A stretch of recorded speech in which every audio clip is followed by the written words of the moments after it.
আসসালামু আলাইকুম। আপনারা দেখেন আজকে প্রচুর রোদ উঠেছে।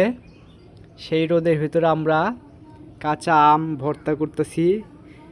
কাঁচা আম ভর্তার মধ্যে আমরা কি কি দেব দেখেন। এখানে মরিচের ডিব্বা আছে। এই যে এখানে শুকনা মরিচ, লাল টকটকা শুকনা মরিচ, এটা দেবো আম ভর্তার ভিতরে। তারপর আপনার সরিষার তেল আছে, সরিষার তেল দিব, লবণ দিব, এই যে লবণ, চিনি দেব, এই যে চিনি ভর্তার ভিতরে চিনি দেব, অনেক স্বাদ হবে চিনিটা দিলে। এই যে আম, এখানে আম কুচি কুচি করে পুলে রাখা হয়েছে। তো আপনারা কে কে আম ভর্তা পছন্দ করেন